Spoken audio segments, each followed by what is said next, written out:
नमस्कार.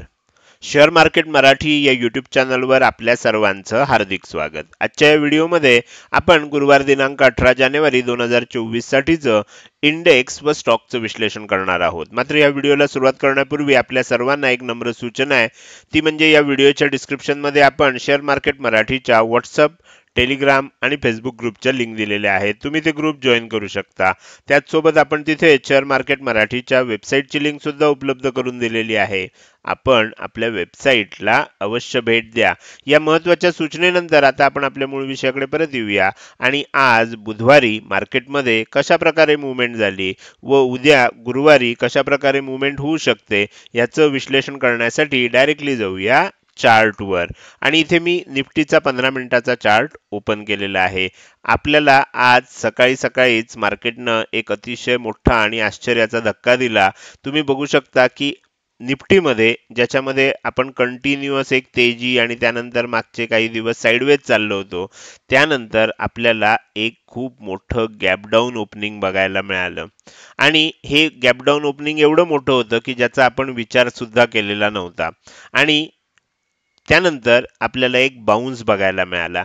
Generally market जेव्हा positive असतं आणि खूप मोठं जेव्हा गॅप डाऊन ओपन होतं त्यावेळेला काय होतं, गॅप डाऊन ओपनिंग नंतर एक बाउन्स येतो. मात्र हा बाउन्स फार टिकण्याची शक्यता नसते आणि त्यानंतर जिथे कुठे आपल्याला पहिल्यांदा निगेटिव्ह मुवमेंट दिसते तिथे आपल्याला त्याच्यामध्ये ट्रेड करायचा असतो. तुम्ही बघू शकता पहिल्या अर्ध्या तासामध्ये मार्केटनं रिकव्हरी करायचा प्रयत्न केला, मात्र नंतर आपल्याला लक्षात आलं की तिसरी कॅन्डल जी झाली ही शूटिंग स्टार कॅन्डल होती आणि एकदा ती कॅन्डल झाल्यानंतर आपल्याला निफ्टीमध्ये पुन्हा एकदा सेलिंग बघायला मिळालं.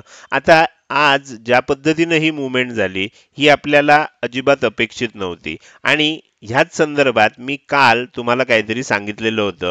जनरली मी काय करतो, असे ज्या क्लिप असतात ते ऐकवत नाही, मात्र आज मला तो मोह आवरला नाही म्हणून मी ती क्लिप तुमच्यासाठी काढून ठेवली आहे. आणखीन पण एक क्लिप होती, पण ती सुद्धा मी नंतर तुम्हाला ऐकवेन. आत्ता सध्या ही कालच्या व्हिडिओतलं सुरुवातीलाच काल जे मी तुम्हाला सांगितलं होतं ते कृपया एकदा ऐका, म्हणजे तुमच्या लक्षात येईल.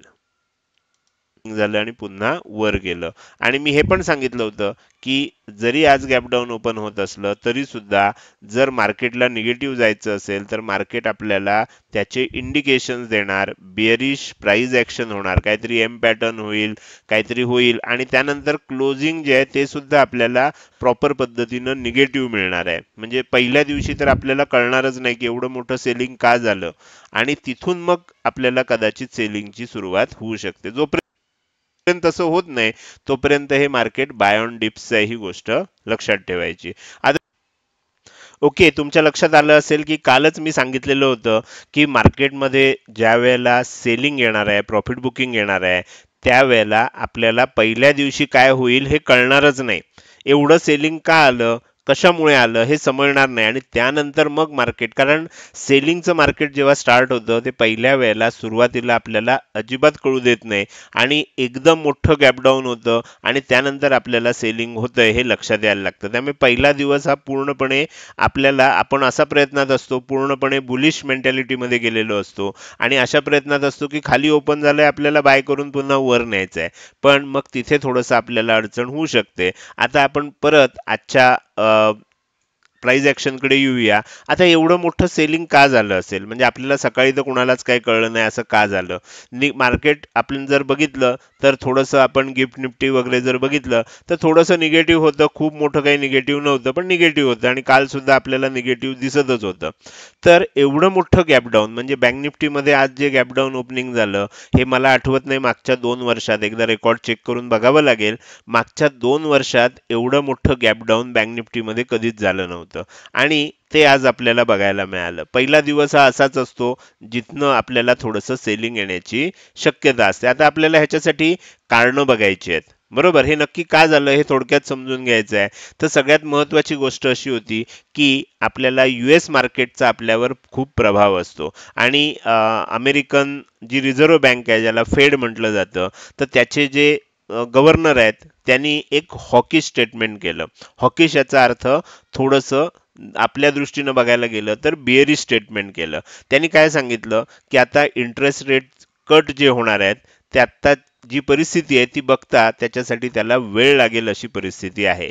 तुम्हाला माहिती आहे की रिझर्व्ह बँक जी असते कुठल्याही देशाची ही इंटरेस्ट रेट ठरवत असते आणि त्या इंटरेस्ट रेटवर कर्जाचे दर, ठेवींचे दर सगळे दर अवलंबून असतात.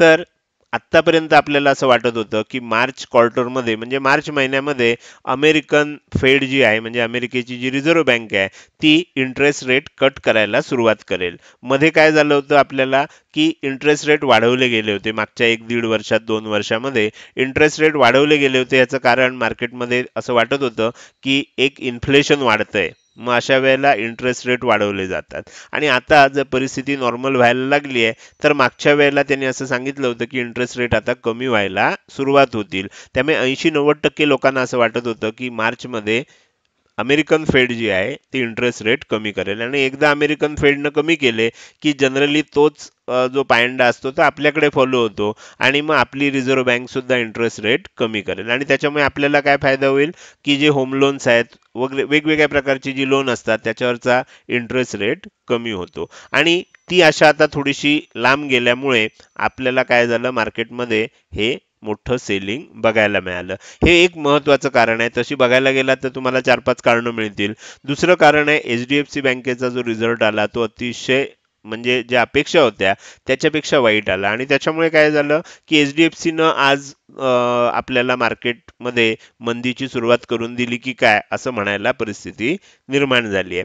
आता उद्या काय होऊ शकतं ते आता आपल्याला बघायचं आहे. तर मी तुम्हाला कालच्या जो क्लिप ऐकवली होती त्याच्यामध्ये तुम्हाला हे पण सांगितलं होतं की आपल्याला काहीतरी बिअरिश प्राइस ऍक्शन दिसली पाहिजे. आता तुम्ही जर बघितलं मी इथे डेली टाइम फ्रेम मध्ये दाखवतोय तुम्हाला गोष्ट दिसायला लागली असेल की आपण इथे बघितलं तर इथे काय झालं होतं ट्विझर टॉप सारखा पॅटर्न बनला होता म्हणजे पहिली ग्रीन बनली नंतर रेड बनली. ठीक आहे तरी सुद्धा आपल्याला हा लो ब्रेक झाला असता तर आपल्याला टेन्शन होतं. आज आपल्याला जे ओपनिंग झालं तेच मुळात इथे झालं इतक्या खाली ओपनिंग झालं म्हणजे ट्विझर टॉप पॅटर्न बनला. एक गोष्ट आपल्याला कळली की त्यामुळे आता काय होऊ शकतं सेलिंग होऊ शकतं मात्र ते थोडंफार झालं असतं. गॅप डाऊन ओपनिंग होऊन आता जो शूटिंग स्टार बनलाय ह्याच्यामुळे थोडंसं आपल्याला आता रिस्क तयार झालेली आहे. मार्केटमध्ये सेलिंग येण्याची शक्यता आता वाढलेली आहे. जर समजा आजचा लो आहे हा उद्या ब्रेक झाला आणि खाली टिकायला लागलं तर तुम्ही बघू शकता ह्या आसपास आपल्याला मार्केटमध्ये एक सपोर्ट आहे. ही लेवल सुद्धा मी तुम्हाला सांगणार आहे ही लेवल कोणती आहे तिथे आपल्याला कसा सपोर्ट आहे. ही लेवल जी आहे म्हणजे ती लेवल जर ब्रेक झाली म्हणजे इथे थोडंसं आपल्याला सपोर्ट घेऊ शकतो पण ही लेवल जर ब्रेक झाली तर एक आणखीन सेलिंग कंटिन्यू होऊ शकतं असं आता चित्र आपल्याला इथे निर्माण झालेलं आहे. तर हे झालं निफ्टीमध्ये आज आपल्याला कशा पद्धतीनं मुवमेंट बघायला मिळाली. आता आपण काय करूया उद्या कशा प्रकारे मुवमेंट बघायला मिळू शकते ही गोष्ट लक्षात घेऊया. कधी कधी असं होऊ शकतं ज्याची शक्यता 10% आहे नाकारता येत नाही की उद्या गॅप अप ओपन होईल आणि मार्केट वर जायचा प्रयत्न करेल. फार वर जाऊ शकणार नाही आपल्याला लक्षात येईल की इथे आपल्याला एक गॅप तयार झाली. आता ही जी गॅप आहे ही आता आपल्याला रेजिस्टन्स म्हणून काम करणार. उद्या जरी गॅप अप 10%च शक्यता आहे गॅप अप ओपन होण्याची आणि वर टिकण्याची तरी मग काय होईल मार्केट ह्या रेंजमध्ये कुठेतरी अडकून पडेल. ओके मग ह्या लेवलच्या वर आपल्याला जाणं 21,850च्या आसपास त्याच्या वर जाणं मग आपल्याला अवघड होईल कारण ही जी गॅप तयार झाली आहे ही गॅप काल सुद्धा मी तुम्हाला 22,000ची लेवल सांगितली होती. 22,000 आता तसं बघायला गेलं तर ही गॅप एवढी आहे पण आता दिसताना इथे दिसते म्हणून मी एवढी ठेवली आहे. तर 21,950 ते 21,850 अशी जी 100 पॉईंटची गॅप तयार झाली आहे ही आता थोडीशी आपल्याला रिस्की आहे. ही जोपर्यंत ब्रेक होत नाही तोपर्यंत आपल्याला वर जाताना थोडा त्रास होणार ही गोष्ट लक्षात ठेवा. बाकी जास्तीत जास्त शक्यता अशी आहे 30% शक्यता आपण असं म्हणूया 20% शक्यता अशी आहे की साईडवेज होईल आणि मग आपल्याला उरलेली जी 70% शक्यता आहे ते आपल्याला असं दिसतंय की मार्केटमध्ये सेलिंग कंटिन्यू होऊ शकतं. आता हे झालं आपल्याला काय होऊ शकतं त्याच्यासाठी मग आता इम्पॉर्टंट लेवल कोणत्या आहेत टार्गेट्स काय आहेत हे सर्व आता मी तुम्हाला सांगायला सुरुवात करतो. तर इथे जर तुम्ही बघितलं तर तुम्हाला आता दिसतंय इम्पॉर्टंट लेवल मी 2 इथे काढलेले आहेत. वरच्या बाजूची इम्पॉर्टंट लेवल आपल्याला इथे दिसतेय ही इम्पॉर्टंट लेवल आहे वरच्या बाजूची. ही इम्पॉर्टंट लेवल आपल्याला कोणती आहे 21,677 आहे. आपण 21,675 आहे असं समजूया. खालच्या बाजूची इम्पॉर्टंट लेवल कोणती आहे तर खालच्या बाजूची इम्पॉर्टंट लेवल ही आहे. ही लेवल कोणती आहे 21,550, खाली 21,550, वर 21,675. अंतर जास्त आहे 100 पॉईंट पेक्षा, त्यामुळे आपण एक सेंटर लाईन सुद्धा काढली आहे. 21,613च्या आसपास ती सेंटर लाईन येते. आता जर ओपनिंग ह्या एरियामध्ये कुठेतरी झालं, जनरली गॅपडाऊन ओपन होण्याची शक्यता आहे. ज्या पद्धतीनं सेलिंग आलंय, उद्या गॅपडाऊन ओपन होण्याची शक्यता आहे. पण जर आपण असं समजूया इथे ओपन झालं आणि मग खाली जात असेल, तर आपल्याला लक्षात ठेवायचं आहे की इथपासून इथपर्यंत मगाशी मी जे सांगितलं होतं की खाली ह्या लेवलला पूर्वी सुद्धा अनेकदा सपोर्ट घेतला गेलेला आहे. त्यामुळे इथून इथपर्यंत एक छोटं टार्गेट आपल्याला बघायला मिळेल आणि इथे थोडंसं एकदा बाउन्स बघायला मिळून मग आपल्याला सेलिंग कंटिन्यू होऊ शकतं. ही गोष्ट आपल्याला लक्षात ठेवायची. 21,500 ला पूर्वीचा सपोर्ट आहे, त्यामुळे थोडंसं जर गॅपडाऊनच इथे ओपन झालं तर एक बाउन्स बघायला मिळू शकतो आणि मग पुढची प्राइस ऍक्शन आपल्याला बघायला लागेल. 21,500 हे पहिलं टार्गेट असेल, ते जर ब्रेक झालं तरच 21,450 आणि 21,400 अशी उरलेली टार्गेट आपल्याला बघायला मिळतील. जर उद्या सेलिंग कंटिन्यू झालं, उद्या जर फॉलोअप मिळाला, तर मात्र मार्केटमध्ये आपल्याला सेलिंग कंटिन्यू होण्याची एखाद दुसरा आठवडा, मग थोडंसं सेलिंग, थोडंसं साईडवेज असं मार्केट होण्याची शक्यता आपल्याला नाकारता येत नाही. तुम्हाला आठवत असेल दुसरी क्लिपचा विषय मी जो काढला, मी डिसेंबर महिन्यापासून सांगतोय 15 जानेवारी नंतर आपल्याला प्रॉफिट बुकिंग येणार आहे. तुम्ही तो व्हिडिओ शोधून काढू शकता. पाहिजे असेल तर येणाऱ्या पुढच्या काही दिवसामध्ये ती क्लिप सुद्धा मी तुम्हाला ऐकवीन. त्याच्यामध्ये मी सांगितलेलं होतं की 15 तारखेनंतर आपल्याला प्रॉफिट बुकिंग येणार. त्याचं कारण काय असतं? त्याचं कारण असतं 1 फेब्रुवारीला बजेट असतं आणि त्याच्यामुळे दरवर्षीचा एखाद दुसरं वर्ष अपवाद जर सोडला मध्ये मध्ये, तर आपल्याला लक्षात येतं की 15 जानेवारी नंतर आपल्याला त्याचं प्रॉफिट बुकिंग येतं. त्याच्या आधी जर मार्केटमध्ये तेजी झाली असेल तर बजेटच्या आधी जास्तीत जास्त इन्व्हेस्टर प्रॉफिट बुक करून टाकतात. 2 आठवडे आधीपासूनच प्रॉफिट बुकिंग स्टार्ट होतं. तर त्यानुसार सुद्धा आज आपल्याला बघता येईल की त्यानुसार आज प्रॉफिट बुकिंग आपल्याला झालेलं आहे. जर समजा उद्या गॅपअप ओपन झालं, वर टिकलं, 10% शक्यता आहे पण नाकारता येत नाही. जर समजा 675 ची लेवल वरच्या दिशेनं ब्रेकआउट झाली, तर मग काय होऊ शकतं? मग 21,725, 21,775 आणि 21,825 अशी टार्गेट वरच्या दिशेनं आपल्याला बघायला मिळू शकतात. आता आज एवढं मोठं सेलिंग झाल्यानंतर आता काय OI प्रोफाईल बघण्याची आपल्याला फारशी आवश्यकता नाहीये, पण तरी सुद्धा दाखवतो 21,700 ला खूप मोठा रेझिस्टन्स आहे बघा. त्यानंतर 21,800 ला खूप मोठा रेझिस्टन्स आहे, त्यामुळे वर जात असताना आपण तिथपर्यंतचीच टार्गेट ठेवलेली आहेत. तर 21,825 ला खूप मोठा रेझिस्टन्स आहे. उद्या एक्सपायरीच्या दृष्टीनं बघायला गेलं तर हा खूप मोठा आहे, म्हणजे 700 लाच आधी खूप मोठा आहे. त्यामुळे इथनं वर जातानाच आपल्याला दमछाक होणार आहे. पण जर ओपन झालं तर काय होईल आणि जर टिकायला लागलं तर इथे शॉर्ट कव्हरिंग होण्याची शक्यता आहे. लक्षात घ्या 21,600 ला थोडंसं जे जादा कॉल रायटिंग झालेलं आहे, 21,700 ला भरपूर जास्त कॉल रायटिंग झालेलं आहे. ह्याच्यामध्ये थोडीशी शॉर्ट कव्हरिंग येऊन आपण 21,800 ला जाऊ शकतो. धुसर शक्यता आहे, 10% शक्यता आहे, पण नाकारता येत नाही. मात्र जर इथून खालीच जात राहिलं तर सपोर्ट कुठे आहे बघा, 21,500 ला सपोर्ट आहे. 21,500 ला सगळ्यात मोठा दिसतोय. अर्थात तुम्ही जर बघायला गेला तर तुम्हाला लक्षात येईल 21,500 चा स्तंभ इथपर्यंतच आहे आणि हा 21,700 चा स्तंभ बघायला गेलात तर इथपर्यंत आहे. 21,800 चा स्तंभ बघायला गेलात तर इथपर्यंत आहे. म्हणजे तुमच्या लक्षात येईल की सपोर्ट खूप कमी आहे, वीक आहे, रेझिस्टन्स खूप जास्त आहे. मार्केट खाली जाण्याची शक्यता जास्त आहे. जर वरच्या दिशेनं गेलं आणि टिकलं समजा काही कारणामुळे, तर मात्र ह्याला शॉर्ट कव्हरिंग येऊन आपण 21,800, 21,825 पर्यंत सुद्धा मग वर जाऊ शकतो आणि त्यानंतर मग येणाऱ्या काळामध्ये मार्केट आपली पुढची दिशा ठरवू शकतं. तर हे झालं आपल्याला आज निफ्टीमध्ये काय झालं आणि उद्या काय होऊ शकतं. आता आपण काय करूया, हे सगळं बंद करून टाकूया. त्याचबरोबर मला तुम्हाला आणखीन एक महत्त्वाची गोष्ट दाखवायची आहे. मागच्याच आठवड्यात आपण सेक्टर रोटेशन या विषयाची चर्चा केली होती आणि आज तुम्ही बघितलं तर आज मनी कंट्रोलवर सगळ्यात पहिली बातमी जी आहे ती तीच आहे. आज जे सेलिंग झालं त्याचं कारण सांगताना हा ॲड्रियन मोवात म्हणून जो कोणी एक्सपर्ट आहे त्यानं सांगितलं की sector rotation needed to maintain rally, not seeing that in the Indian market. म्हणजे सेक्टर रोटेशनची आवश्यकता आहे जर मार्केटला रॅली चालू ठेवायची असेल तर.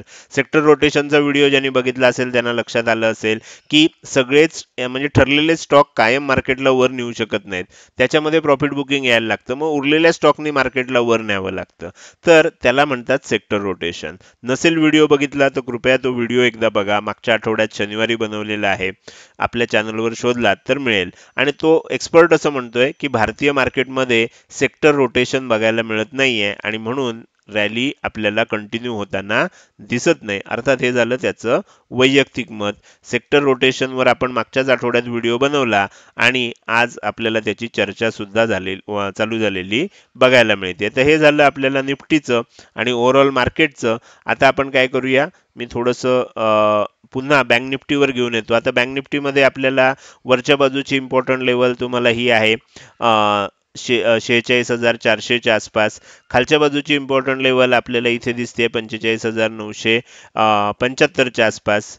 अंतर जास्त आहे. आपण एक सेंटर लाईन घेतलेली आहे 46,184ला. बाकी विश्लेषण सेम आहे.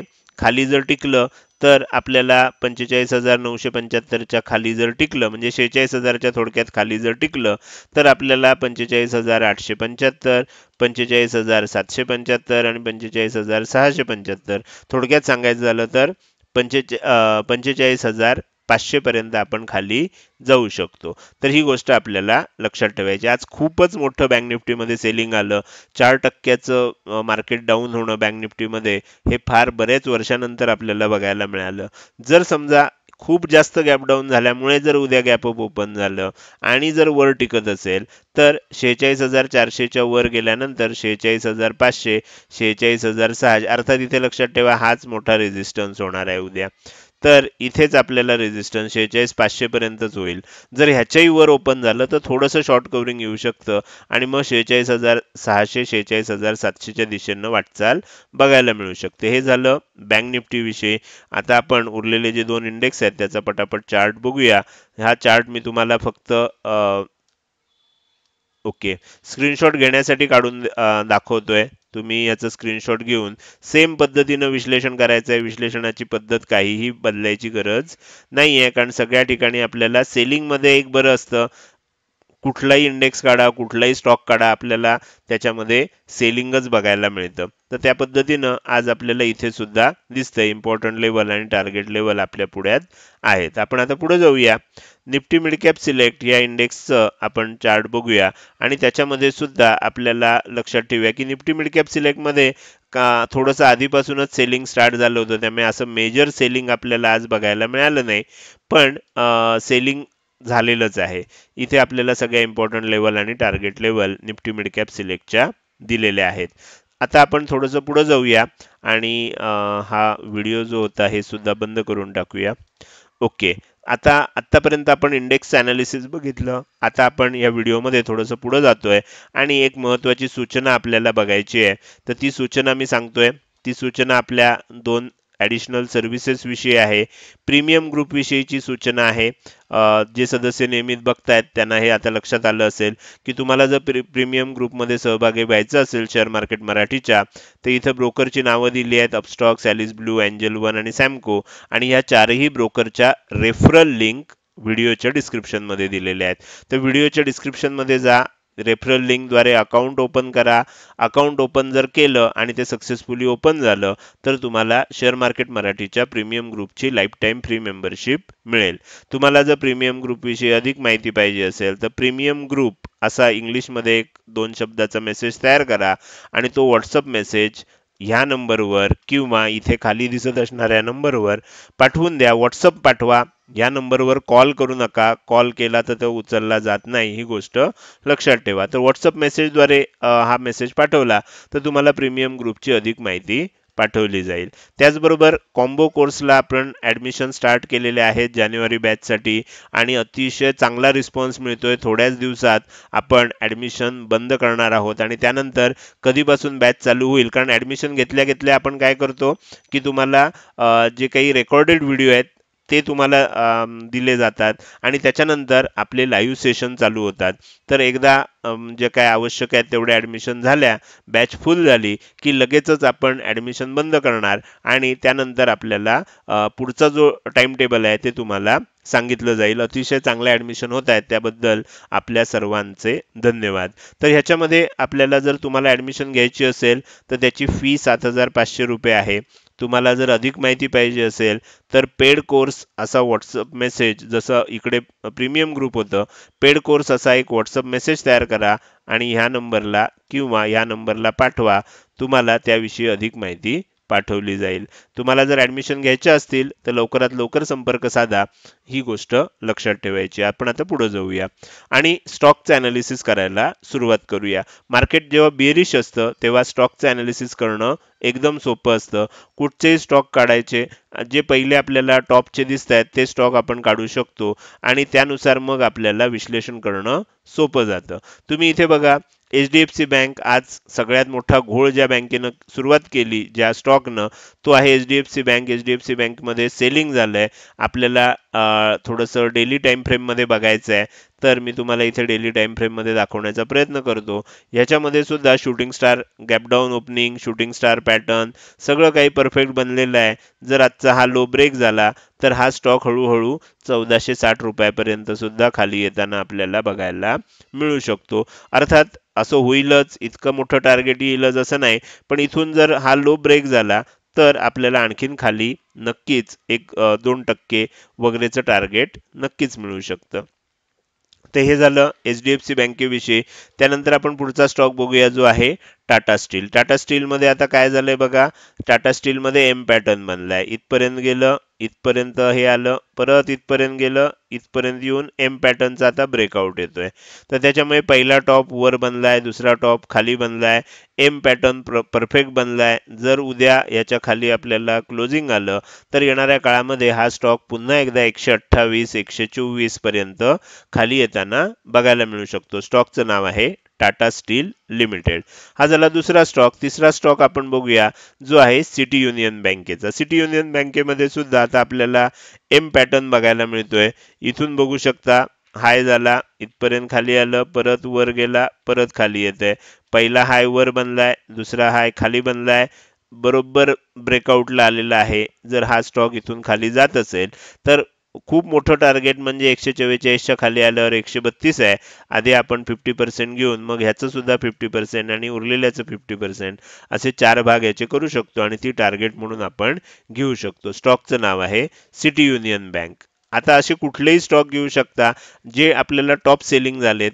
उद्याच्या व्हिडिओमध्ये मी तुम्हाला आणखीन एक मजेदार गोष्ट सांगणार आहे की जेव्हा मार्केटमध्ये सेलिंग येतं तेव्हा स्टॉक कसे निवडायचे असतात आणि खूप चांगलं प्रॉफिट कशा पद्धतीनं करायचं असतं. शेवटचा स्टॉक बघूया, रामको सिमेंट. रामको सिमेंटमध्ये जर तुम्ही बघितलं तर रामको सिमेंटमध्ये आपल्याला हेड अँड शोल्डर पॅटर्न सारखा दिसतोय.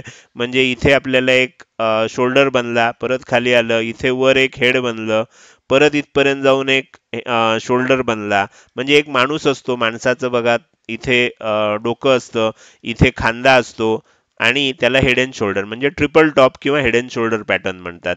आणि मागचे अनेक महिने तुम्ही बघू शकता, साधारण ऑक्टोबर महिन्यापासून ही लेवल आपल्याला एक सपोर्ट लेवल म्हणून काम करत होती. हा सगळा एरिया सपोर्ट म्हणून काम करत होता.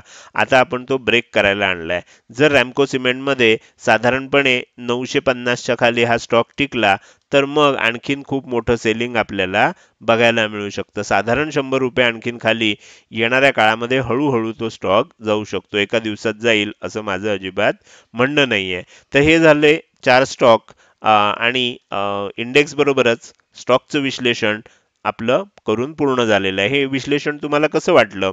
आवडलं असेल तर नक्कीच तुम्ही या व्हिडिओला एक लाईक करू शकता आणि कसं वाटलं हे कमेंट सेक्शनमध्ये टाईप करून सांगायला अजिबात विसरू नका. लक्षात ठेवा, तुमची एक लाईक आणि एक चांगली कमेंट हीच माझ्यासाठी प्रेरणा असते, ज्याच्या साहाय्यानं रोजच्या रोज हे विश्लेषणाचे व्हिडिओ आपण बनवत असतो. तर त्यामुळे व्हिडिओ आवडला असेल तर नक्कीच लाईक आणि चांगल्या चांगल्या कमेंट अवश्य करा. त्याचसोबत हा व्हिडिओ तुम्ही अजूनपर्यंत बघताय आणि अजूनही जर तुम्ही शेअर मार्केट मराठी आपल्या YouTube चॅनलला सबस्क्राईब केलं नसेल तर कृपया सबस्क्राईब करा आणि शेजारी असणाऱ्या बेल आयकॉनला क्लिक करून ऑल असं नोटिफिकेशन निवडा. म्हणजे इथून पुढे रोजच्या रोज येणारे हे विश्लेषणाचे व्हिडिओ मी अपलोड केल्या केल्या तुम्हाला विनाविलंब बघता येतील. आजच्या व्हिडिओमध्ये मी इथेच आपली रजा घेतोय. धन्यवाद.